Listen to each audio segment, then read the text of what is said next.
Berbaloi ke tak berbaloi kalau kita beli batu Datuk Ali Shukri ni? Yang ni batu ni saya baru beli. Jadi hari ni kita nak tengok macam mana keadaan batu ni.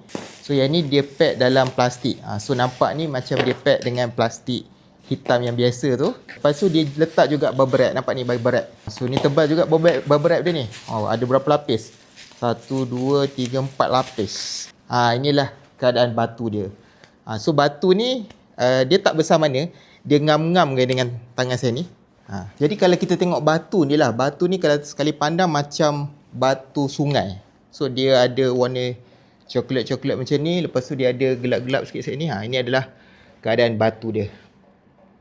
Jadi sekejap lagi kita nak tengok macam mana kegunaan batu ni. Sekarang ni kita nak test gunakan batu ni untuk jadikan penyedal pintu. Kita tengok So yang ni batu ni, saya letak kat sini.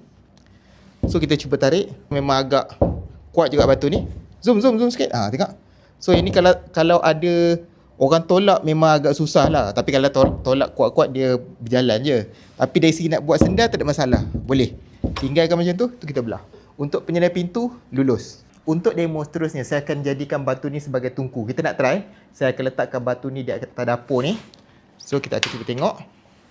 Tungku ni kita kena panaskan dulu batu ni dalam beberapa minit. Sekejap lagi kita nak tengok. Okey tak batu ni dijadikan sebagai tungku. Okey, sekarang ni batu ni dah nampak panas dah. Jadi kita akan tutup api ni dan kita akan cuba jadikan dia sebagai tungku lah. Biasanya dia akan letak atas kain batik. Tapi saya tak ada kain batik, saya pakai kain plekat je. Dan biasanya dia akan ada daun. Tapi daun pun tak ada.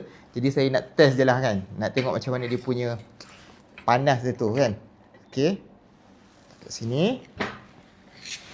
Okey. So yang ini, biasanya tungku kita akan letak dekat kain lah kan. Kita ni. Kalau saya letak kat sini, memang dia rasa suam-suam dia tu. So memang sesuai lah nak buat tungku. Kesimpulan dia, batu ni kalau kau nak jadikan sebagai tungku memang sangat sesuai lah. Dan harga dia pun tak mahal mana.